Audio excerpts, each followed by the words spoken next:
Hey guys, it's Jeff from Pressure Luck, and due to the overwhelming success of my chicken shawarma, a lot of people really like that one. I've decided to marry it with a rice dish and do it all in one pot, so it's chicken shawarma rice. And I'm telling you right now, this is like going to a street market and getting something absolutely scrumptious and just flavor-packed. And it's done in no time with no effort at all. Well, maybe a little effort. I mean, you have to chop something or two, but it's really simple. It's as easy as it gets. Rice in the Instant Pot, chicken shawarma rice. And it's gonna be a very nice. All right, so we're gonna begin with a red onion and dice it up. And now I wanna take 2 pounds of boneless, skinless chicken thighs.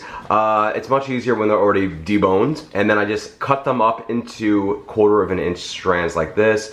You can use breasts if you want as well. Just make sure they're more like thinly cut. And make sure you wash your hands after you handle raw chicken. I mean, this is obvious, but if I don't say it, there are gonna be some people who are gonna say, he contaminated the whole entire place. And I don't need to hear it, because I'm washing them, all right? Let's move on. Now I'm gonna go to my Instant Pot and I'm gonna add in 2 tablespoons of extra virgin olive oil and 2 tablespoons of salted butter. And now let's heat that up. And I heat that up by hitting the saute button on the control panel, making sure I'm on the more or high setting. And now that the oil's heated up and the butter's all melted and sizzling, we're gonna take our onions, those pretty red onions, and we're gonna add them to the pot, and we're gonna saute them for about 3 minutes until they lighten up softly and the color begins to fade a bit. Okay, and after 3 minutes of sauteing my red onion, they'll have softened up a bit, become a bit translucent, and you see the color begins to fade. That's our key to move on. Now I'm going to add in my chicken, as well as 3 cloves of crushed pressed or minced garlic, and that's the equivalent of a tablespoon. And we're going to saute this in the pot for another 2 minutes or so until the chicken becomes pinkish white in color. Shouldn't be fully cooked through at this point. That'll happen when it pressure cooks. Alright, and you see that we're like about a pinkish white in color here. That's good. We're ready to move on. Now it's time to make this what makes this. That's the spices. I'm going to add in 1 tablespoon each of seasoned salt, paprika, and curry powder, as well as 2 teaspoons of black pepper, 1½ teaspoons of cumin or cumin, 1 teaspoon of turmeric, 1 teaspoon of cinnamon, and this is optional here for extra spice, guys, 1 teaspoon of crushed red pepper flakes, and 1/2 teaspoon of cayenne pepper. Of course, you could always add more or less of that to taste, but the cayenne, a little goes a long way, as is the red pepper flakes. Put those in there. And now we're gonna stir that around to make sure that our chicken is completely coated in our seasonings. And then it smells amazing the second you start to stir.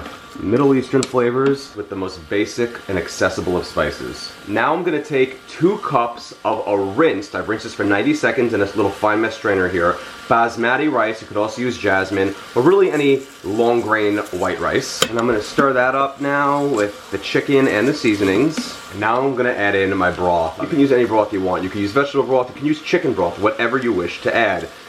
Now that I've added the broth, I just stir everything around, make sure that all of our rice and chicken is mostly submerged in there, just like this. Any rice that might be stuck to the sides from sloppy stirring like I did, try to get it into the pot, and that's all we gotta do.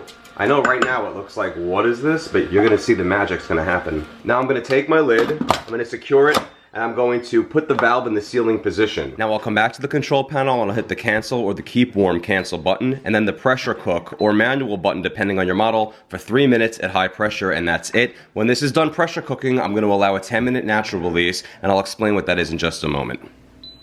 And now that our pressure cooking time is complete, we're going to allow a 10-minute natural release, meaning we do nothing for 10 minutes. Once that reads 10, we'll finish it with a quick release. And thanks to the magic of editing, 10 minutes have rapidly passed, and we're ready to do a quick release. And now that the pin is dropped, we're going to take our lid off, and there's our rice. Now I'm just going to take a spatula and give everything a good stir. Oh, look at how nice this looks. Beautiful. Take some of this, put it in a bowl. Alright, lovely. And I like to optionally top this off with some tzatziki and some dill pickles.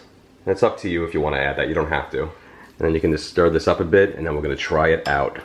And there we have it, guys, some chicken shawarma rice. Give it a try.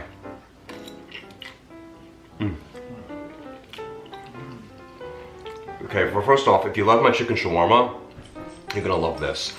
It's a little spicier than the chicken shawarma when you add these spices in there, because the chicken shawarma is like more in a marinade when you serve it.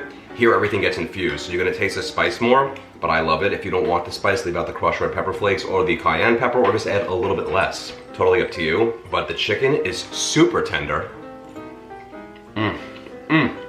When I put the fork up like that, that's a good thing. It's like a dog's tail going up and wagging or something. And the rice is cooked so well, so nicely. And again, you can use any kind of rice you like. I like basmati for this. You can use jasmine, or like I said, a long grain white rice. You can even use brown rice. But if you use brown rice, you're gonna cook it a little longer, and that'll be in the recipe on how you can do that. But it's absolutely to die for. It has a nice spice kick to it, guys. It really does, this one. So if you don't like spicy, do leave out the spices, but this is to die for delicious, and it couldn't be easier to make. Guys, if you enjoy these recipes and these videos, check out pressureluckcooking.com. That's my website, because I have countless recipes there. So many, not even all just for the Instant Pot. I have some great stuff too. Check out my fried chicken. I wrote a cookbook called the Step-by-Step Instant Pot Cookbook. It is an international bestseller. Surreal. Thank you very much for getting the book if you have it, and if you don't, what are you waiting for? Get the book. And my blue book, the next one, the lighter Step-by-Step, comes out on April 13th of this year, 2021. Check that out also, all lighter recipes.